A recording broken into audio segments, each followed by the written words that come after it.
What's up, guys? AZ Westside Wheelers here. Today we are bringing you a build series on the WJ. Gonna be a great series. Stick around. We are here with my buddy Killian. Killian, what happened? Thanksgiving breakdown. No. It's Thanksgiving throwdown. Don't be fooled. For Scrappy has been the Thanksgiving breakdown every time he's gone on it. So every year we get together and we do the Thanksgiving throwdown. If you haven't seen the videos, please go check them out. And not this last time around, actually the year before, we took them out, and it was just after getting the build done on the lift kit. We had just taken it out on Twister and Home Court. Had a couple of good runs. We did a run to Moss Wash, and this time we decided to go the hard way. Got wedged up, and it grenaded that Dana 35, and it destroyed the housing. It destroyed all the internals, and we ended up having to limp it back home all the way through the Wallapai Mountains. It was a nightmare. So really, honestly, when you put 35s on a stock WJ setup, it's just a little bit too much. With the locker in the rear, it kind of just caused binding. I mean, if he would have had a locker in the front, he would have probably just crawled right up that. There's just a lot of factors that caused into this. And because of that, we're going to just quit skipping the middleman and just go to an end all. Killian, what are we doing? Well, I thought that the Dana 35 meant it could handle up to a 35-inch tire. That's apparently not true. No. So I figured, what's the next best thing? Dana 44? Well, I mean, we could build some 44s, but there's questions as to durability on 40s for longevity, and sometimes you got a whiskey throttle out of something. I'm thinking super. Something a little more robust. Super Duties.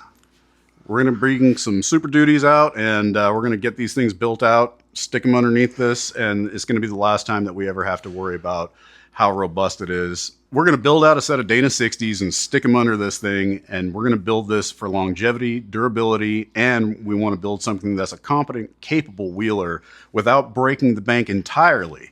Now, what we're going to do is do this in stages, and we'll bring you guys along and show you along the way how we're going to do that.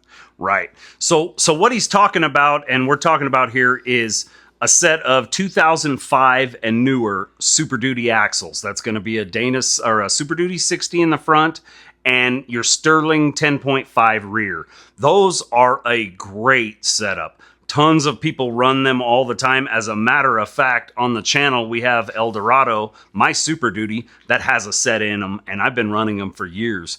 It's got a locker in the rear. Very great setup. So why not just go with something like that and make it to where you're not constantly worrying about breaking something? He can run a little bigger tire, follow us around without having to worry about just breaking something all the time. And another point that we brought up when thinking about this build, moving to the Ford setup with the Dana 60 and the Sterling 10.5, like Joe said, those are the same parts that he's running on El Dorado. And perhaps in the future, he might be doing the same setup as far as axles for his build. Oh, absolutely. I have a set sitting in my garage waiting. And if you have interchangeable parts in emergencies or in a pinch, or if you're ordering the same thing for the same things all the time, it's easier than having to deal with, well, this one was a corporate 14 rear end. This one's a Sterling 10.5. This one's out of a 79. This one's out of a 2000. If you can kind of keep all of your parts and things together, your material list is a lot shorter. Another guy in our crew is building the same setup and possibly another one. So the guy running the Hemi, Dexter, he's probably going to be building the same setup, and Andrew is also currently, as we speak, building a setup like that. It's nice having parts so we can take all of the stock axle shafts and things like that, carry them with us to, say, Moab. We have spare parts for my truck. We have spare parts for his Jeep, my Jeep, Andrew's, Dexter's, and everybody doesn't have to carry axle shafts. We don't have to carry 4 or 5 sets of axle shafts. We can carry 1 or 2 and everybody's good. Especially with the weight, when you think about the components for something the size of a Dana 60 or a Sterling 10.5, nobody needs to have everything to rebuild an entire axle 4 times over. out on the trail. So Right. again, reducing that amount that everybody needs to carry overall, because you do want to reduce the weight that you're on. With a group like us, the more we thought the more similar items we had, the better chance it was that somebody's going to be carrying a spare for that day. Hey, you carry U-joints and you carry this or you carry that, and then we all have the parts and everybody's not just weighed down carrying that down. Or you just give them all to Dexter and make him carry it. Yeah, because he's got a Hemi. He can do it. But to do that, we're also going to have to go to a long arm setup. So this thing's, we've hodgepodged and really done pretty good for what it is, but we've decided to go with some better parts. Iron Rock Off-Road is probably one of the best, huh, Kill? Iron Rock Off-Road is probably going to be your best option for parts on aftermarket for WJs, Grand Cherokees. Yep. They have out-of-the-box bolt-on parts that are robust. They hold up to what you're going to be doing as far as taking them and abusing this stuff off-road.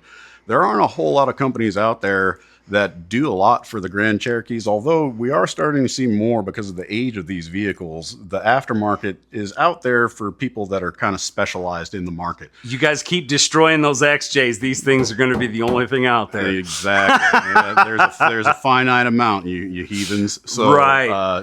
Drive them carefully. Absolutely. Iron Rock has also been coming into the market with the newer, the JT, the JL. They've actually been doing a lot of stuff I've noticed lately. So they're worried about customer service. They're a great company to work with. So he's going to have a long arm setup. That's going to be the 3-link in the front, correct? 3-link long arm. We got an 8-inch spring all the way around. We got some frame stiffeners that we're going to get set up. Right. And we're just taking it in stages, starting from the beginning and working from the ground up. And again, this is something that we're kind of trying to keep the cost in mind. We're not necessarily going for the cheapest parts out there. No. However, we're not building axles that are going to be on a rock bouncer. Right. So, we're going to have kind of a budget in mind and keep this thing built to where it's, again, competent, capable. As budget as you breaking the bank. can, building tons. I mean, For what makes sense. Correct. Yeah, you don't want to sacrifice a couple $100 here if it's going to break later down the road. Those are gives and takes you have to try and maneuver in your budget and what you're trying to do. He wants this thing to be able to drive down the road and not worry about anything. That goes a long way into how you're going to throw parts at it. And ultimately, what do we call that? It is. So what are you saying? I think maybe it might be time for a rebadging. So what are you saying? Like a full upgrade, full name change, full everything? I'm talking... Wait! You'll have to stay tuned to the next one to find out.